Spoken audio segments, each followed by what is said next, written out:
in today's video, I thought I would tell you guys all the things that I have been diagnosed with. And I mean, like, actually diagnosed by, like, doctors, psychologists, stuff like that. Not just things I have the symptoms of. So, this is both mental and physical, so it's gonna be a long one. So the first one that I want to talk about is the anxiety and depression, just because those ones are kind of boring. I mean, they're not boring, but, like, everybody knows what anxiety and depression is. I have them pretty severe. Yeah, that's all I'm going to say about that one. If you guys want me to do another video or go into a little bit more detail about it, then, like, I will. But the next thing I want to talk about is my borderline personality disorder. Now, when I was diagnosed with this, my psychologist said that, like, it was possible that I could also be bipolar, but a lot of the symptoms of BPD is very similar to bipolar. I was young at the time. He had just, like, he had already diagnosed me with a bunch of things. He's like, I'm not quite comfortable diagnosing you with bipolar yet until I get to know you a little more, until you get a little bit older, until, like, you know, all of these different things line up. So he's like, but if you do end up getting diagnosed with it, don't be surprised. I haven't been diagnosed with it yet, but that's something that, like, it's not out the window. Like, it still could be. It just, a lot of the symptoms are the same, so the symptoms, and I have this written down. Now I have pretty much all of these symptoms, but I have it written down anyways. Oh, and by the way, I'm not a psychologist or a doctor or any sort of mental health professional, medical, yeah. So if you have any of these symptoms, I guess talk to your doctor. Or if you just feel like you need help, talk to your doctor anyways, but don't take what I'm saying as, like, yeah. So the first one is intense fear of abandonment. But I can't talk. Intense fear of abandonment. Which I guess, yeah, I do have that. I don't know, it depends. Like, no, yeah, I guess I do have that. Like, if I've been in a relationship with somebody for long enough, then it doesn't really happen as much. Like, I'm not really afraid that, like, for example, my boyfriend's going to abandon me, thankfully. But I also remember, like, when we first started dating for the first few years, that was a big fear. And actually, no, I guess I do sometimes feel like that. So, yeah, that's the thing. It gets better over time, though. Like, yeah. And then the other one is unstable relationships, which I do have. And I have a really bad habit of, if somebody does something, like, which another thing on here is, like, intense anger. So if somebody does something to me that I don't like, I have a really hard time, like, figuring out whether or not it's something that just, like, an everyday normal, like, humans make a mistake, it upsets me, like, let's, you know, maybe either, like, let it go or talk to them about it, like, night, or no, this is something that, like, it's actually a bad behavior, it is negative, you cannot like, stay with this person or whatever, like, you can't continue a relationship with them because this behavior is not okay. I have a really hard time, like, knowing the difference between the two. So I find a lot of times somebody will do something and my automatic reaction will be like, I don't want to be friends with them anymore. And I'm like, wait, no, like, is this actually something that, well, see, the thing is I'll either have the automatic reaction of, like, that, which then it's like, okay, is, like, what they did actually, like, is this reaction okay? Or they'll do something to me over and over and over again that is not okay and is, like, a form of abuse. And I'll just be like, la la la la, this is what friendship is. And somebody else will come along and be like, people can't treat you that way. And then I'm like, oh, really? They can't? Oh, okay, cool. Didn't know that one. Which, yeah. Another thing is, sorry, water. Rapid changes in self-identity or image. See, that one's really annoying because one day I'll wake up and I'm like, okay, you know what? I got this. I'm a strong, independent woman. I will kick ass. I am on top of the world. I've got this. And I'll be like that for a few weeks, and all of a sudden I'll wake up one day and I'll be like, I'm a blob of cells and blood that is worthless in this vast darkness. It's like, can we go back to the I can kick ass and, like, rule the world thing? Thank you. That'd be nice. I'll just be like, I look fucking beautiful today. Like, I'm great. And then, like, the next day I'll wake up and I'm like, I'm disgusting. Why do people not, like, die when they look at me? I don't understand. So yeah. So the other one is, also shifting goals and values. Yeah, that one happens all the time. I have no idea what I want to do with my life. Which, actually, I had somebody, I was talking to someone because I had somebody I know passed away recently, which I'm not gonna get into, but I was thinking about her and I was like, oh, I haven't talked to her in a really long time. I really need to say hello. And then I found out she had passed away, and it hit me really hard because I was literally just thinking about her, and I honestly wanted to go say hello to her, and then I found that out, and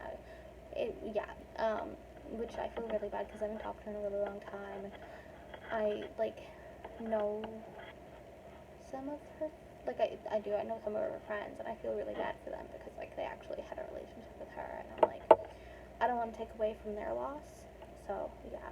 But then I was like, I really, really need to message some of the other people that have been in my life because I'm like, I don't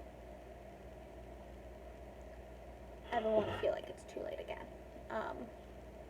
So I decided to message a whole bunch of people, which was a little overwhelming at first because I was like, I don't know who to message and who not to message, but I just kind of did it as they popped up, whether it be on my Instagram or my Facebook or in my mind, or if I saw somebody that looked like them or heard a song that reminded me of them or whatever it was, I would message the person.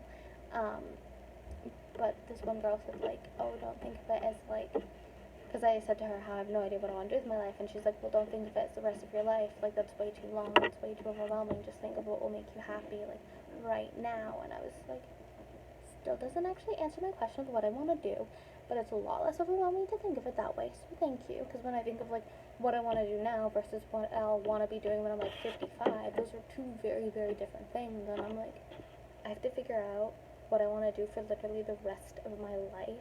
But when she said that, I'm so sorry. Yeah, anyways, I was when she said that, I was like, oh yeah, I guess I don't have to think of it that way. Cool. But, yeah, so that one's just been kind of stressful because I still have no idea what I want to do with it.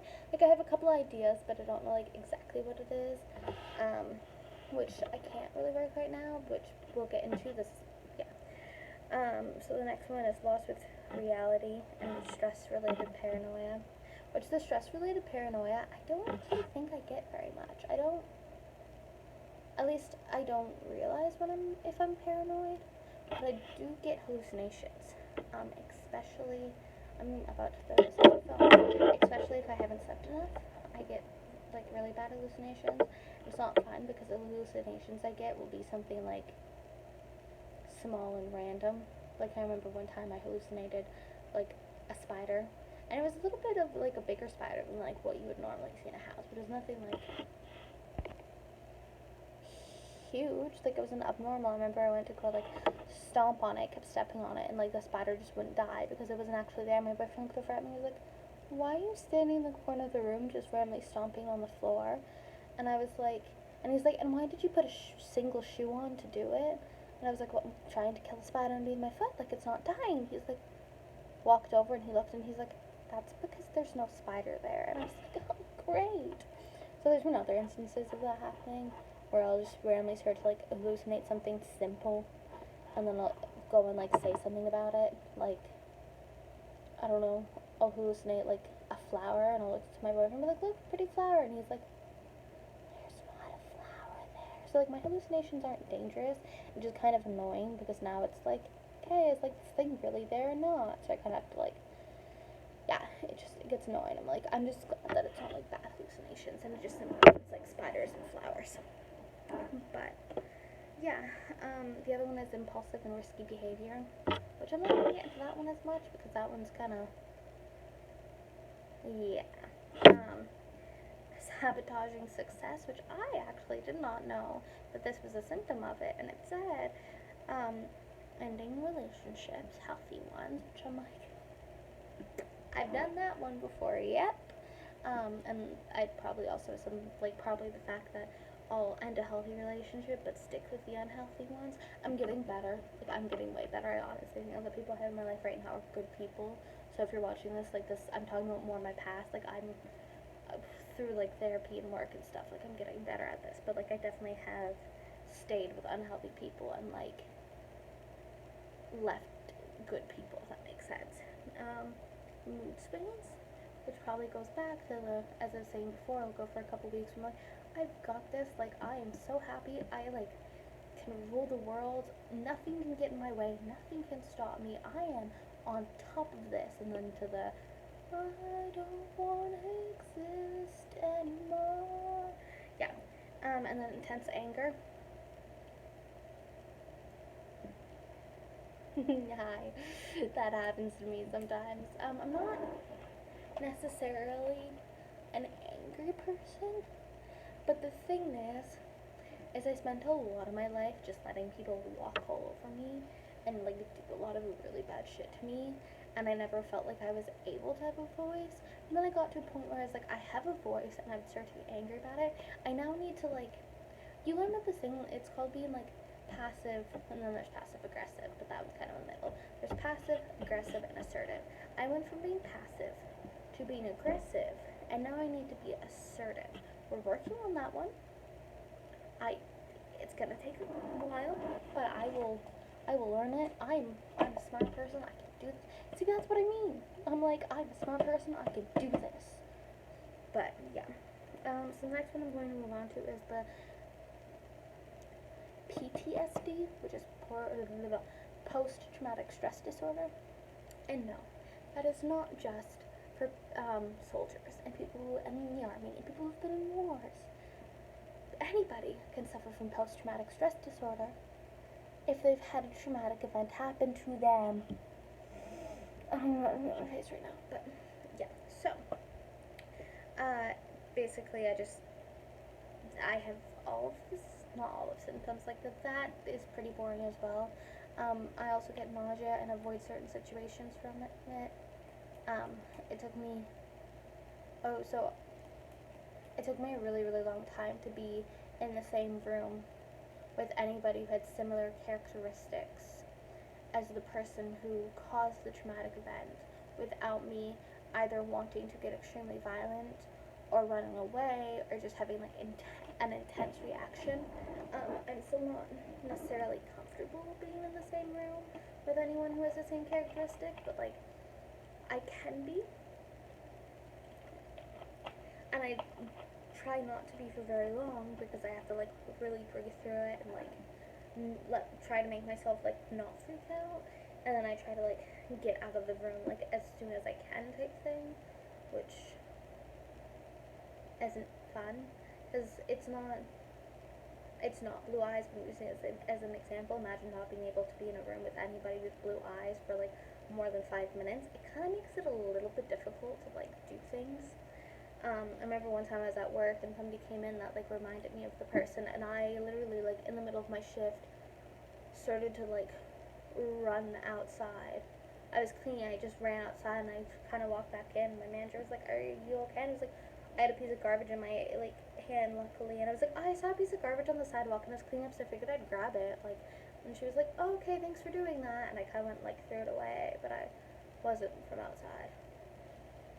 And I kind of realized, like, okay, I can't run away, because one, that person isn't the person, and two, yeah, it just, anyways, so then I also have, I'm going to move on to, like, the physical things, because I think I've said everything I've been actually diagnosed with. Like I said, I've had a couple mental health professionals tell me I have an eating disorder, but I haven't been diagnosed with one from like a psychologist. And I've already talked about that one. I have a whole video about it, so go watch it. It's actually one of the most popular videos, but if you want me to do more detailed video about all of these, let me know down below.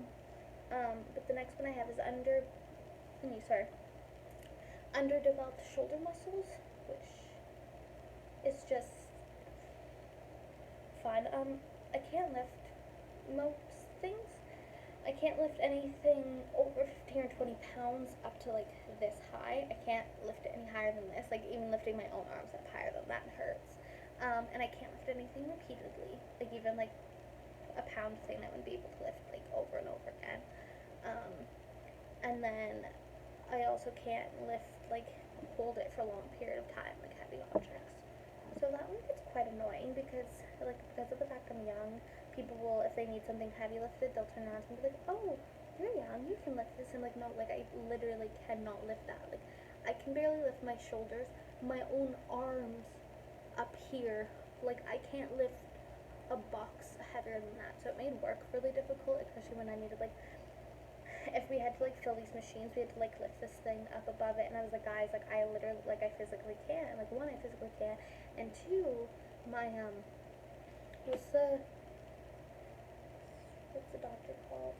Physiotherapist and doctor have both said, like, no, do not do that. Like, I could damage things, hurt myself more. I can't. Which, doesn't really make it very easy. Especially if you work at a job or you need to carry heavy things. That doesn't last very long. The next one I have is, I think I've come done a video talking about it. I think I did a video where I talked about how I got this, okay, sorry. Saw something and I didn't know what it was, but I figured it out. Just a piece of chocolate and like a thing. Anyways, so I said how I got diagnosed with it, and idiopathic intracranial hypertension, which has a bunch of different names. It's also called, which the first doctor that told me about it called it pseudotumor cerebri, I think, which basically just translates like fake tumor of the head. It's been called like benign intracranial hypertension. It's been called idiopathic intracranial hypertension. Technically, all of those are true because it is benign. Like, it's not. Well, see, I understood what benign and malignant meant when it came to actual cancer, but I'm a little bit confused as to what it means outside of that. But the idiopathic one, it just means like they don't know what the cause is. Anyway, sorry, talking about it, even had a dizzy spell. That's one of the symptoms. I get dizzy a lot, which doesn't really help when you're carrying a heavy thing that you're not supposed to be carrying up and down a flight of stairs. And then you get dizzy, and then you have to sit down, and you block people from getting up and down the stairs because you have to stop for a second. That was not fun. But, and then vision loss, double vision, blurriness, stuff like that. People can go blind from it. We don't think I'm going to go blind, which is like super great, but you can. Nausea, neck stiffness, which also goes with the whole underdeveloped muscles. Headaches, I said dizziness, ringing in the ears. Memory loss, which is also a symptom of the medication I'm on, which I am on aceta.